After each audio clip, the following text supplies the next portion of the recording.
Hello दोस्तों, स्वागत है आपका अपने चैनल पजल मेनिया बितंकुर में। कल IBPS PO प्री का एग्ज़ाम था और मेरा सेकंड शिफ्ट में एग्ज़ाम था। तो सेकंड शिफ्ट का एग्ज़ाम एनालिसिस रिव्यू आपके साथ शेयर करेंगे।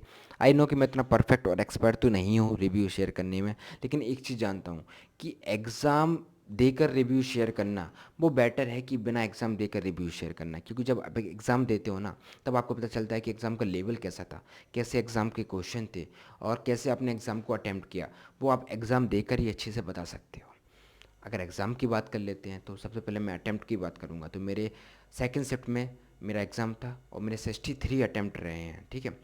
उसके बाद अगर और हाँ, इंग्लिश में मेरे 21, मैथ्स में मेरे 19, रीजनिंग में मेरे 23 रहे। हालांकि रीजनिंग में मेरी एक पजल बन चुकी थी लास्ट में, लेकिन मैं आंसर मार्क नहीं कर पाया।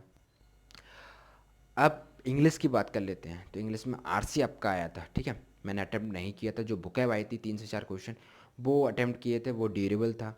क्लोज टेस्ट आपका आया था, ठीक है, 6 से 7 क्वेश्चन। और ग्रामर में आपका एरर मतलब सही सेंटेंस बताना था कि सही सेंटेंस कौन कौन से हैं, वो आपका पूछा गया था। एक आपका सेंटेंस था, उसमें वर्ड्स दिए थे बोल्ड में, ठीक है, उसको एक्सचेंज करना था, मतलब कि किन वर्ड्स को एक्सचेंज करके सेंटेंस बन सकता है, वो आपका आया था। उसके बाद आपका एक फ्रेज रिप्लेसमेंट टाइप का आया था कि सेंटेंस था और मतलब कि एक बोल्ड में दिया था, उसको रिप्लेस करना था, वो आपका पूछा गया था। तो मेरे इंग्लिश में 21 थे। और मैथ्स की बात कर लिया तो मैथ्स में 3 DI, एक कैसलेट थी, मंडे ट्यूसडे वेनसडे दिया था और उसमें बॉयज़ गर्ल्स था, रेशियो और कुछ नंबर दिए थे, तो वो आपका कैसलेट में था। लाइन ग्राफ में आपकी एक बॉयज़ प्लस गर्ल्स का एक लाइन में बॉयज़ प्लस गर्ल्स का नंबर और एक में गर्ल्स का नंबर दिया था, ठीक है, वो DI थी। तीसरी आपकी फॉर्मल प्लस कैजुअल शर्ट्स पे था कि शर्ट्स का एक परसेंटेज दिया था, एक तरफ फॉर्मल प्लस कैजुअल का और एक तरफ फॉर्मल शर्ट्स का नंबर दिया था और कुछ डेटा थोड़ा सा नीचे भी दिया हुआ था, ठीक है। उसके बाद आपकी ओवरऑल अगर DI की बात कर ली जाए तो कैलकुलेटिव थी, टाइम बहुत मतलब कि कुछ क्वेश्चन में टाइम बहुत लग रहा था, ठीक है।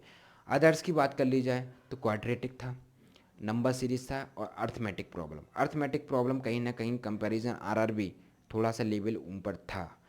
ओवरऑल मैथ्स कैलकुलेटिव थी, टाइम बहुत लग रहा था मैथ्स में। मेरे 19 अटैम्प्ट रहे। तो आप भी बताएं कि आपने मैथ्स में कितने बनाए हैं, कितने आपके अटैम्प्ट रहे, कौन सा पोर्शन आपको टफ लगा है, ठीक है।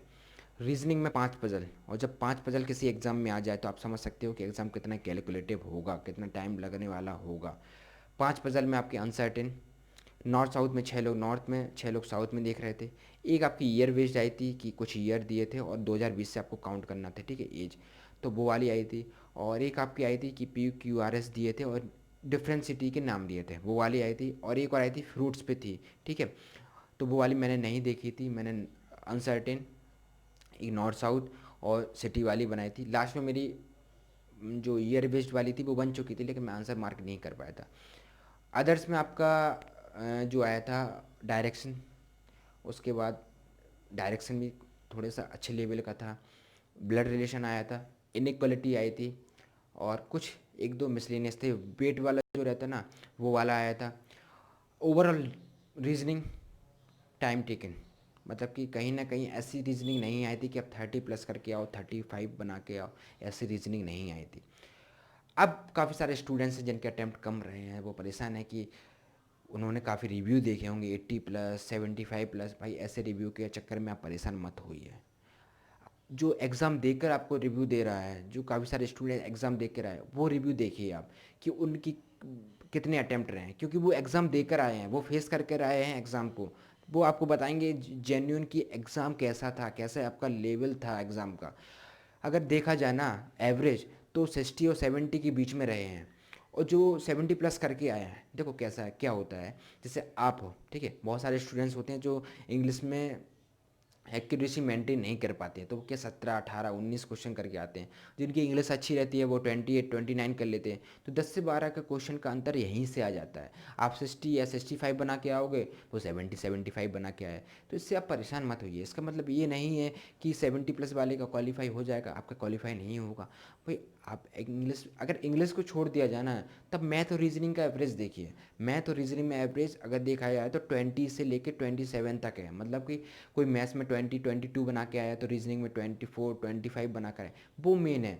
तो वो एवरेज आप देखिए, वो इम्पोर्टेंट है, ठीक है।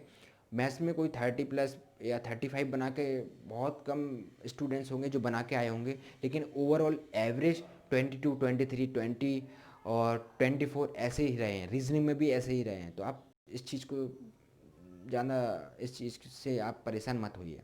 जिनका आने वाली शिफ्ट में है, आपसे यही कहेंगे कि आप जो एग्ज़ाम का लेवल है, उसी एग्ज़ाम के लेवल के आप मॉक दीजिए, मॉक टेस्ट दीजिए। अभी भी आपके पास टाइम है, प्रैक्टिस कीजिए। और आप जितने बनाकर आओ एग्ज़ाम में, एक्यूरेसी के साथ बनाकर आना, ठीक है। आप ज़्यादा परेशान मत होइए। और सबसे बड़ी गलती जो आपको नहीं करनी है कि आपको जब एग्ज़ाम में लास्ट में आपको लगे कि जो अटैम्प्ट हैं वो कम हैं, तो 2-3 क्वेश्चन एक्स्ट्रा लगा दें, ये गलती बिल्कुल मत कीजिए। आप पे जितने बनते हैं बस उतने ही लगा के आइए।